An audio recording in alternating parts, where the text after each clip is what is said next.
Hi, everybody. I am a wounded Deacon Dave. I'm layperson Lisa, the wounder. The Wounder. And welcome to the Wounded Deacon Dave and Wounder Wounder Layperson Lisa show. And we're talking about the Be Healed book. And we're on to episode 16, and we're going to talk about the 7 types of wounds. Lisa, since you're the wounder. Abandonment, fear, powerlessness, hopelessness, confusion, rejection, and shame. When we are wounded, we begin to internalize these things about ourselves in all seriousness, okay?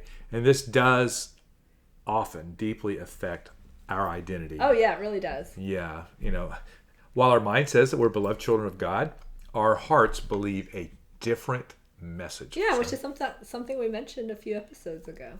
Right. And we identity lies and judgments are used to insulate us from the impact of traumas. Building those walls again, right? And so beliefs about our identity shape the way we see ourselves and the way we see the world, which is going to be distorted, right? If it's not completely healed and from Jesus. Yes. And when we're hurt by others, we must not judge them because it cuts our heart off from those we are judging. Wow. How about that? So we have to keep an open mind and a heart of forgiveness, right? Even when others have hurt us. Now, that doesn't mean we have to condone what they did or be in a relationship with them, right? But we are called to will their good. Yes. All right. And to forgive them and to not put them in a place where we are judging them. God is the judge, right? We're still called to have compassion for them, right? Yeah. Well, I think compassion and love is willing the good of someone else. Okay. Because I read that there's no judgment in compassion.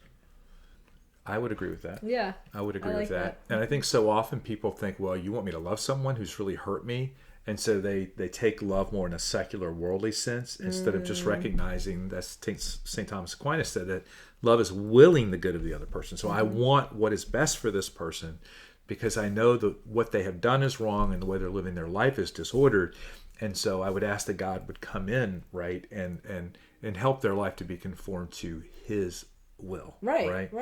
Yeah, the reality of it is our beliefs can become strongholds that eventually raise themselves against the knowledge of God. Because they're distorted beliefs. Yeah. They're based on lies. Yeah, and to think that we can have strongholds in our life, people that you're talking to as spiritual mentors can have strongholds in their life that are greater than the knowledge of God. Right. So even we had a lady last night that was talking about she was not able to have children. Right. And she went through all kinds of stuff, including doing things that were against Catholic teaching, right? She would justify them. Right, she would justify them because she wanted to have a child so badly. But she said, she finally came right to her senses through something. I don't remember what it was. But during that time, her belief and her stronghold was greater than the knowledge of God in her heart. Yeah. Right? And so we make inner vows, and this statement's perfect. We make inner vows to ourselves to give us the illusion that we are in control. Yeah. Right? And that we're going to do whatever it is that we have to do to get the desired outcome that we want in our lives. And spiritually, this can be very damaging. Right? And so often, because there is a lack of a well-formed conscience or an understanding of church teaching, when we are faced with certain things, we will then do things that are against the will of God. Okay? And we can do those with great justification and great stronghold, with great inner vows, that this is the right thing to do. Right. Because, for example, why wouldn't I want to have a child? Why wouldn't I do everything to have a child? Right. Right? But then when you realize why the church teaches that, and then you embrace that cross or a different direction that God wants you to go in, there's great beauty in that. But so often it's hard to see that.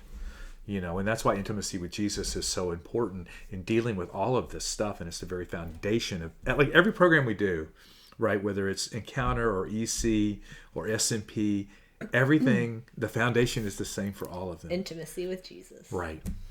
And, that's the word you don't necessarily hear all the time, right? It's intimacy with Jesus. If you don't hang out with us. Yeah, you'll hear it all the time. So I'm Deacon Dave. I'm layperson Lisa. See you next time. Bye.